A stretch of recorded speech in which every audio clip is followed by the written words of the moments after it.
Добре дојдовте во среќната 7 епизода на емисијата Студентски пулс. Билам среќна, бидејќи големо задоволство ми е да ви најавам нешто што е надвор од секој невијата. Знаете, луѓето понекогаш и ги забораваат благодетите што природата ги нуди, но затоа се тука луѓе кои што не потсетуваат со тоа што го прават. Денеска имам огромна чест да ја представам нашата гостинка, односно Магдалина Јовановска, која што е апсолвентка на факултетот односно на земјоделскиот факултет, која што е и всушност вработена во компанијата Goldbricks. Сега, компанијата Goldbricks, ако се прашувате, тоа е компанија која што се занимава со производство на мед. А за повеќето од вас што не знаат, повеќето од вас што не знаат што конкретно работи и како работи, ќе да знаете сега во оваа емисија. Но пред да започнеме, треба да ви напоменам нешто, дека вие студентите не сте сами и ако се чувствувате сами, да знаете дека Шпаркасе банка е тука секогаш со вас. Затоа што Шпаркасе е најголемата поддршка на младите. Ако сакате да исполните било каков сон или да направите нешто што е поврзано со вашето образование, да запишете курс, да ако немате положено да запишете испит за возачки испит. Сето тоа може да го направите со Vibe пакетот за млади кој го нуди Шпаркасе банка. А сега ќе започнеме со емисијата, односно со 7-та епизода, каде што Магдалина Јовановска ќе ни каже нешто повеќе за пчеларството. Здраво Магдалина, како си? Здраво Теја, пред се би сакала да ти се заблагодарам на можноста да учествувам во една ваква емисија која сметам дека е многу важна за самите студенти. Добро сум, завршивме со овогодинешната сезона со пчелите, може да се каже дека почнавме со одморот и тоа е тоа за почеток. Ти благодарам Магдалина уште еднаш што дојде во емисијата и имаме прилика да зборуваме за пчеларството. Еве, конкретно ти, како од транспорт и шпедиција до пчеларството? Ке може ли малку да ни раскажеш? Може, па вака, како што кажа, јас моето средно образование го завршив во Средното училиште Владо Тасевски ПТТ на смерот транспорт и шпедиција. По завршување таму се запишав во Словенија на факултет за транспорт и шпедиција и бев примена. Отидов таму, но се сретнав со предизвик, бидејќи не можев да најдам сместување каде што би престојувала таму. Како мислиш, ти извинувам, како мислиш сместување можеш да најдеш? Што беше проблемот? Проблемот беше што факултетот се наоѓаше во едно помало градче во Словенија, Целја, и во студентскиот дом таму нивната политика беше дека прво ги сместуваат нивните студенти, односно словенците, а потоа доколку има место се нудат сместувања за странски студенти. Бројот беше исполнет и за мене немаше место во студентскиот дом. Понатака барањето на станови или друго сместување едноставно не беше финансиски издржливо за мене и моето семејство, бидејќи беше прескапо да живеам во одреден стан или просторија таму. Исто така и не ги нудеше условите за нормално учење и студирање. Така, значи, извини што те прекинав, но ти всушност сакаш да кажеш дека нели сите студенти кои што одат во Словенија велат дека исто студирањето во Македонија и во Словенија, па дури и многу поевтино. Ама еве ја прв пат слушам дека некој студент кој што заминал во Словенија се соочил со таков проблем. Да, види, можеби студентите кои се запишуваат на факултетите во градовите како Љубљана и Марибор не се среќаваат со таков проблем, бидејќи студентските домови се поголеми и имаат можеби можност да ги искористат тие услови кои ги нуди Словенија. Кај мене тоа не беше случај и затоа решив да се вратам, да го отпишам таму факултетот и да се вратам тука. Кога се вратив тука, веќе ми беа поминати сите рокови за запишување на било кој факултет тука. И решив да паузирам една година, едноставно да видам во која насока сакам да одам и можеби да се запишам повторно дали на некој факултет таму или пак да продолжам со студирање тука. Во меѓувреме, кај мене се јави жилбата за занимавање со пчеларството. Мислам, јас сега таа жилба си ја носев како мала, но некако тука во тој слободен период кој го имав откако се отпишав од факултетот, Се повеќе ми се јавуваше таа желба и интерес да почнам да се занимавам со таа работа. Но клучно е како започна со пчеларството кога се врати од Словенија? Со пчеларството започнав така што на поклон од еден сосед кој живее во близина на нашата викендичка во Куманово, добив едно пчелно семејство, потоа од роднини и еден пријател на татко ми добив уште 2 пчелни семејства и не знам, им беше можеби интересно на луѓето дека девојче сака да се занимава со пчеларство и решија да ми помогнат. Така, но ти изрази жилба кога рече Ева Магдалина, ние ќе ти ги поклониме, или ти знаеше дека тие ќе ги поклонат на некој, или во ситуација се веќе да не ги чуваат, па ти изрази жилба во тој момент? Не, знаете, јас сега во разговор со нив, поготово со тој соседот до нашата викендичка, јас одев првенствено да му помагам него на неговиот пчеларник. Знаете, се врткав околу него, гледав да соберам што повеќе знаења, и вештини од него, и тој самоиницијативно реши да ми поклони пчелно семејство, исто и другите. Знаете, тука е можеби важна поддршката што ми ја дале тие, бидејќи ако сум требала да купам од сопствени средства, можеби пчелни семејства и опрема, не би почнала толку брзо и веднаш по отпишување, да речеме, на првиот факултет. Така, моментално си вработена, освен што си студент на земјоделскиот факултет, ќе завршиш уште малку, ти си вработена и си координаторка на секторот за производство на мед во компанијата Goldbricks, која воедно и соработува со земјоделскиот факултет при УКИМ. Како започна проектот и како започна и ти, односно се вработи во компанијата Goldbricks? Па вака, јас од кога започнав да ги чувам моите пчелни семејства, решив да се запишам на земјоделскиот факултет, бидејќи сметав дека не треба да се оставам без високо образование и дека факултетот вака или така ќе ми донесе одредени вештини, дали теоретски, дали практични во однос на пчеларството. Кога се запишав на земјоделскиот факултет, сега имам тука една интересна случка која би сакала да ја кажам. Професорот Александар Узунов на едно од првите предавања по предметот општо сточарство во првиот семестар постави прашање дали некој од вас потекнува од пчеларска фамилија. Јас кренав рака и кажав јас сум пчелар, знаете, и тој ме погледна чудно и рече: колешке, мислите дека таткови или дедови е пчелар, па вие помагате? Јас му кажав не. Јас лично, самоиницијативно започнав да се занимавам со пчеларство и тоа е и мојот мотив заради кој се запишав на земјоделскиот факултет. Мислам дека беше минута молк тогаш во амфитеатарот кога рече јас сум пчелар. Или каква беше реакцијата? Чудно беше, знаете, не секојдневно е и луѓето на почетокот не веруваат. Знаете, тешко е да се поверува дека некој самоиницијативно, поготово уште еве да не звучи табу малку, но некој се занимава со пчеларство, па уште и девојче и самата себе се именува јас сум пчелар. Да. Уште почудно е што самото тоа е самоиницијативно. Многу, така, например, не е тоа дека некој никого наследил или татко, дедо. Да. Како што рекол професорот, туку всушност ти сама си инициирала да кажеш јас сакам тоа да го работам, јас плюс додатно ќе се едуцирам и ќе запишам факултет во таа насока. Да, токму така. И откако го воспоставивме тој контакт со професорот Александар Узунов, тој беше фасциниран.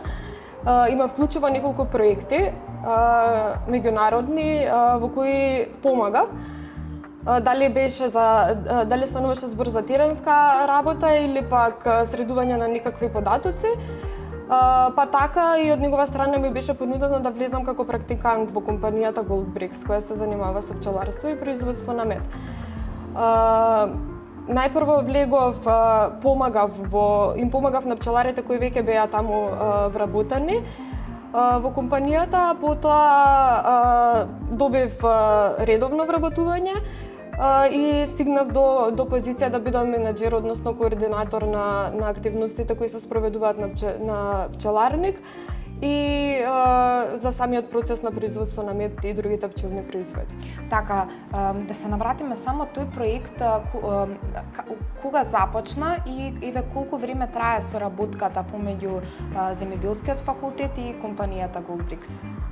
Земјоделскиот факултет и компанијата Goldbricks имаат склучено меморандум преку кој факултетот за земјоделски науки и храна при УКИМ му овозможува на компанијата Goldbricks стручен кадар, например јас сум чист пример за тоа, и други студенти кои доаѓале да работат и да помагаат, и се уште има студенти кои доаѓаат и работат во компанијата Goldbricks. Од друга страна пак компанијата Goldbricks финансира и помага во унапредување на самата наука околу пчеларството и истражувањето. Нашата фирма има има финансирано средства за формирање на лабораторија за вештачко осеменување на пчелни матици при лабораторијата за селекција биологија на медоносните пчели. Така да интересот е взаемен, што е многу важно. Така, јас се согласувам. Важно е затоа што еве тука ќе го ставиме факултетот на една страна, но потребна е некоја пракса и некоја фирма да излезе во пресред како што е оваа фирма, но и јас се надевам дека има сигурно многу други фирми кои што и компании кои што соработуваат со земјоделскиот факултет и помагаат студентите веднаш да започнат во пракса да го применуваат нивното знаење. Еве ти рече дека од практикант си потоа вработена и потоа стануваш координатор. Каква е структурата во тимот? Дали повеќе превладуваат машки или женски? Премногу превладуваат мажи. Јас сум единствената девојче што работи таму и најмладиот член на тимот. Така што како го носиш тоа? Па видете, како се справуваш со тоа? Интересно е. Интересно е да се биде единствено девојче во тимот.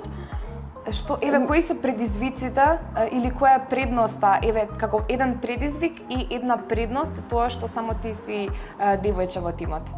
Па видете, предизвиците сепак и генерацијската разлика на членовите во тимот, различни начини на гледање на работите, различно работење сигурно. Да, различно работење, различен пристап до информациите и сето тоа, меѓутоа кога постои сложност и разбирање помеѓу членовите, сето тоа оди многу полесно без разлика дали станувало збор за девојче, машко, постар, помлад член и тоа е тоа. Така, ја мислам дека ти како најмлад член, без разлика на тоа дали си женско или машко, мислам дека носиш некоја ведрина со тебе, така што ја пренесуваш на членовите во твојот тим, но еве да позборуваме малку за процесот на Медот Мелиус. Раскажи ни малку повеќе како започнува процесот од почеток па до крај. Еве јас немам воопшто, па да кажам воопшто да немам знаење за тоа како настанува медот, само еве сум гледала како помала нацртани дека медот го собираат пчелите и потоа некако се прави во некои како се вика овие пчелни кошници, леле, ова, значи не сум се спремала добро за емисијата, ако го заборавим зборот пчелни кошници, но како настанува процесот? Видете, компанијата Goldbricks ги следи добрите пчеларски практики, односно нашето пчеларење се разликува од голем дел од редовното пчеларство кое се спроведува на територијата на Република Македонија или пак во странство, поради тоа што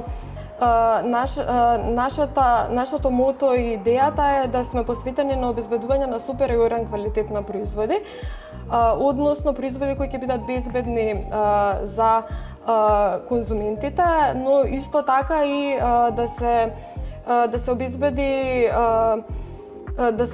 и задржи благосостојбата и здравјето на самите пчелни семејства. Па така, ние во нашето работење, за разлика од голем дел од пчеларите, не користиме никакви синтетички препарати во борба против крлежот кој кои ги напаѓа пчелните семејства. Дури можам да кажам дека и често и не користиме ништо за заштита на пчелните семејства, односно вршиме контрола на самата заразеност преку методите шеќер во прав и природно паднат крлеш, па доколку инвадираноста е на високо ниво, тогаш вршиме заштита, но сето тоа го спроведуваме со органски хемиски средства кои се поддржани во органското производство. Така да нашите предизвици се големи, бидејќи пред се работиме селидбено пчеларење кое се одвива на над 1600 метри надморска висина, каде што условите се сурови за одгледување. Каде, се извинувам што те прекинувам, каде го вршите тоа се? Во Националниот парк Маврово на планината Бистра, на над 1600 метри надморска висина, каде што условите се сурови за одгледување на пчелни семејства и сето тоа носи ризик за загуба на одреден број на пчелни семејства, но сепак мотото да се обезбеди производ со супериорен квалитет е тоа што не води напред и покрај сите предизвици кои ги имаме. Ми објасни малку за процесот на самото производство на мед. Па еве сега и ќе те прашам воедно колку видови на мед произведува компанијата Goldbrix, односно колку вида на мед има од брендот Melius? Вака, во моментов произведуваме 3 видови на мед од брендот Melius во компанијата Goldbrix. Првиот е Raw Honey, кој представува мед од чалија, односно драка, или растениото Paleospina christi. Зашто е интересно дека оваа растение се користело во изработка на Исусовиот венец од трња. Тоа се некои интересни факти за овој мед. Потоа имаме Virgin Honey, кој се произведува во Националниот парк Маврово, како што кажав, на 1600 метри надморска висина. Овој мед пчелите го собираат од ендемични видови во услови кои се не баш адекватни за нивно одгледување и е добиен од автохтоната раса на пчели Apis mellifera macedonica, што е важно да се напомене, бидејќи компанијата Goldbrix, освен што се грижи да обезбеди супериорен квалитет за конзументите, исто така овозможува и одржување и опстанок на автохтона раса на пчели. Потоа, третиот вид на мед кој го произведуваме е премиум хани. Ова е мед во комбинација со полен, кој исто така е собран од планината Бистра и е од истите ендемични видови од кои пчелите го собираат и медот.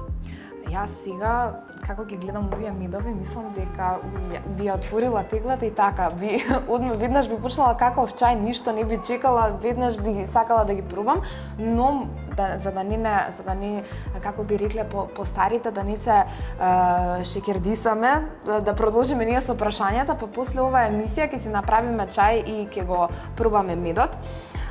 Ние да продолжиме со прашањата, односно каков е пристапот кон пчеларството денеска, еве од твој аспект? Дали е исто со онаа пчеларство со кое што се занимавале по старите во минатото, или денеска на некој начин е и по-иновативно? Видете, првата разлика која може да се наведе во однос на современото пчеларење и пчеларството во минатото е тоа што луѓето кои ги одгледувале пчелите порано го правеле тоа исклучиво поради производство на мед.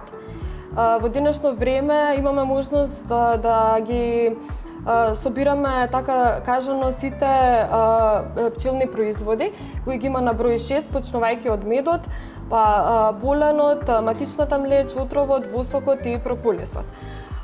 Покрај тоа, во самото пчеларство, како во Goldbrix, така и други пчелари и пчеларски компании вметнуваат иновативни средства и опрема во своето пчеларство, почнувајќи од ваги преку кои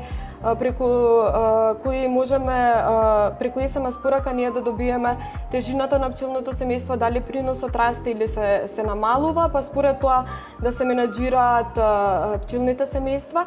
Исто така во компанијата Goldbricks ние употребуваме инкубатор за производство на пчелни матици, каде што за разлика од во минатото тие се произведувале во самото пчелно семејство. Сега процесот оди понатака и самите работи се унапредуваат.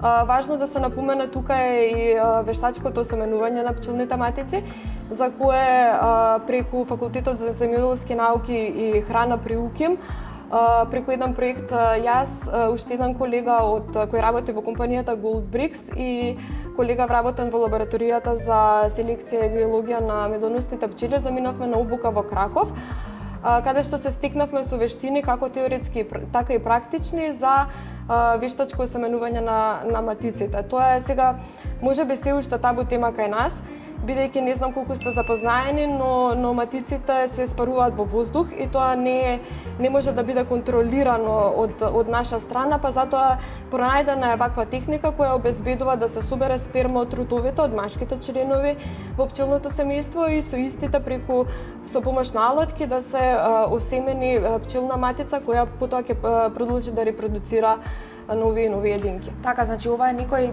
поиновативен пристап, но и со самото тоа и полесен начин да се произведе што повеќе мед. Така?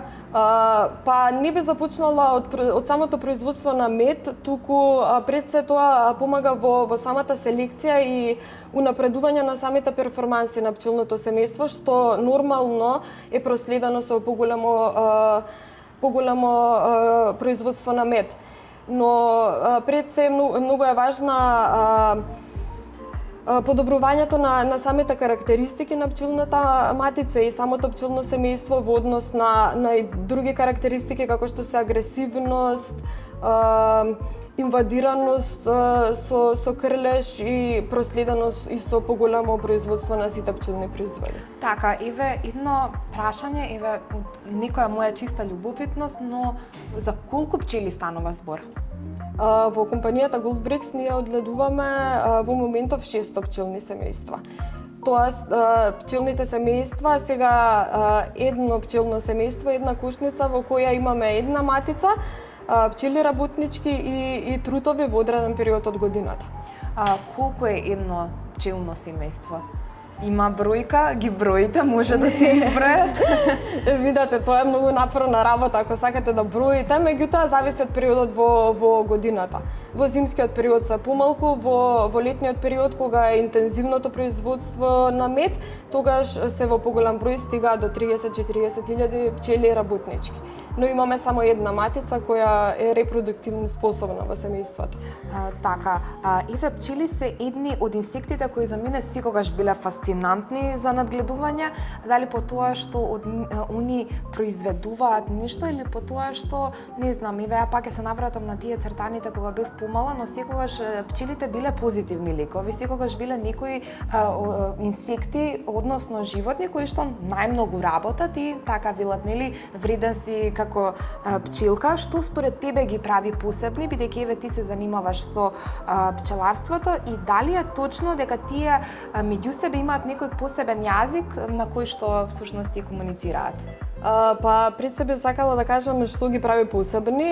Тие представуваат еден супериорен организам кој функционира меѓусебно помеѓу членовите во пчелното семејство безпрекорно.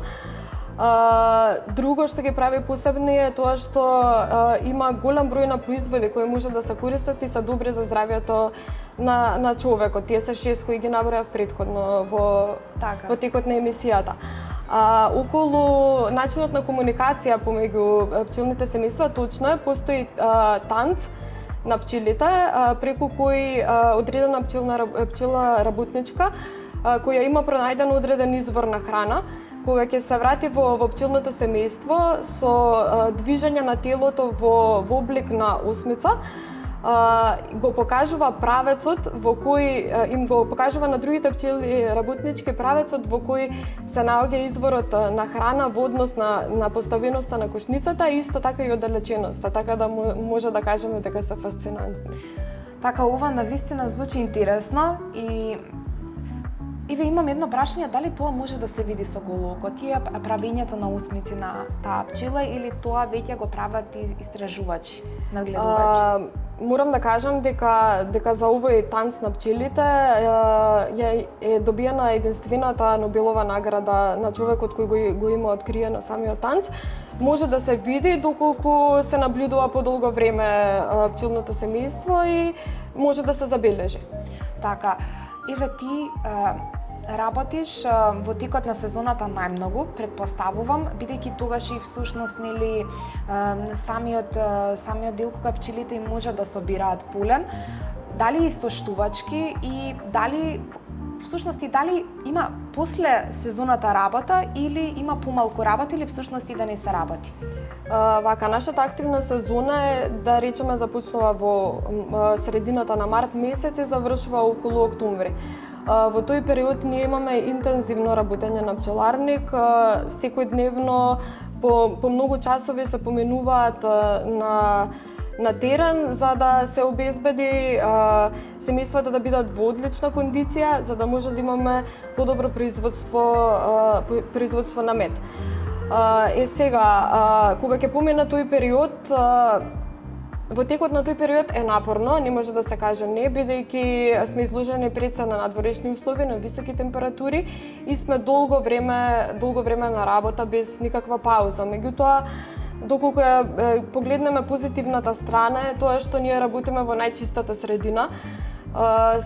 Имаме можност да дишеме чист воздух, опколени сме со секакви убавини, така да во моментот кога ќе престанеме со активниот дел од работата, ние тогаш се освестуваме каде всушност ние работиме и кои бенефити ги добиваме ние со тоа што работиме со самите пчелни семејства. По завршување на активната сезона не завршува работата, меѓутоа не сме толку врзани со термини, како да кажам, не е толку интензивно. Имаме припреми за следната сезона, како фарбање на пчелни кошници, припрема на рамки со сутни основи и некои такви пропратни работи кои треба да ги направиме пред започетокот на новата активна сезона. Така, ве фаќа депресија кога ќе заврши сезоната? Видете, не може да се каже депресија. Бидејќи се враќате во градот, сте биле на чист воздух, сте биле опкулени со убавина, надвор од метежот, од сообраќајот, од гужвите и потоа се враќате во градот, мислам во секојдневието кое што всушност и сега нели е загадено, воздухот е загаден и еве затоа и да прашав малку, така депресивни сте или Па, знаете, ни фали да бидеме на терен и со пчелите, меѓутоа и потребно ни е малку да одмориме. Реално е голем период од денот и од сопственото време се вложува да постигнеш и да добиеш одреден производ кој ќе биде квалитетен и супериорен. Тука се надоврзува и стресот кој ние го имаме поради селидбено пчеларење. Знаете, да стигнеш на термин на време кога медат одредени растенија, да се погоди точното време, пчелните семејства да бидат добро припремени и сето тоа носи одреден стрес кој е потребно во одреден период да се намали, да може да се смират, да речеме, страстите и потоа да се продолжи со нова енергија во следната сезона. Така, ова селидбено пчеларство е едно од најпредизвикувачките, можам да кажам така, бидејќи се селите од едно на друго место и тоа всушност го прави самото пчеларство потешко за разлика од обичното пчеларство, ако не грешам. Да. Токму така, ние од пчеларниците кои ни се стационарни, кои се наоѓаат во Катланово и доле во Богданци, селиме пчелни семејства кои се доволно спремни со доволен број на пчели работнички на места, во случајов Националниот парк Маврово, каде што исто така мора да се напомене дека нашето мото е да одиме на супериорен квалитет, но тоа е проследено со помала количина на мед. Така, Ева, ти работиш пчеларство.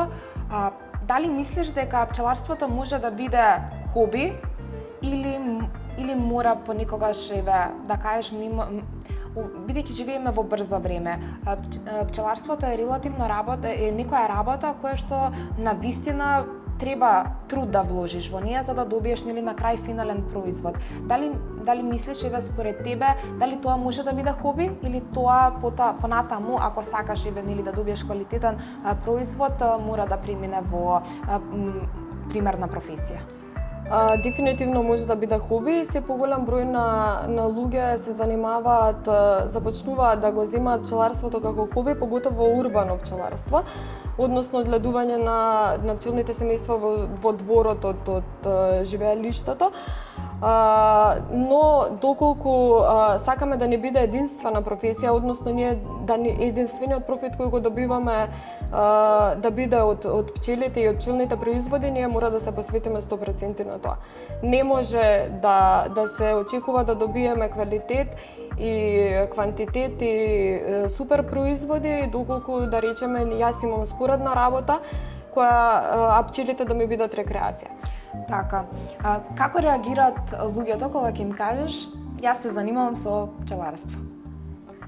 Видете, срекни се, барем луѓето кои исто се занимаваат со пчеларство, чудно име, меѓутоа се срекни, можеби бидејќи границата, возрастната граница на луѓето кои се занимаваат со пчеларство кај нас е повисока и луѓето се постари, име интересно и се фасцинирани дека некој така млад човек сака да вложува во пчеларството, да го вложува своето време, да вложува знаење и нови техники во пчеларството. Така, имало ситуации кога некој ти кажал ја не верувам дека се бавиш со пчеларство и измислуваш. Да.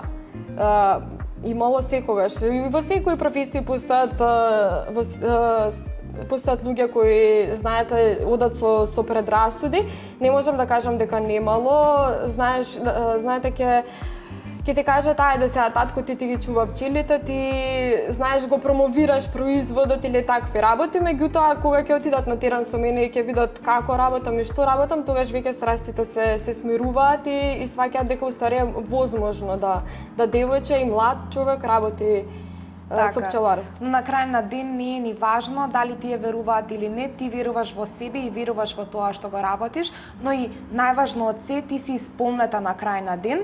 Ева, еден совет до студентите кои сакаат да започнат со пчеларството. Дали е потребен факултет и од каде првично би можеле да црпат знаење и вештини?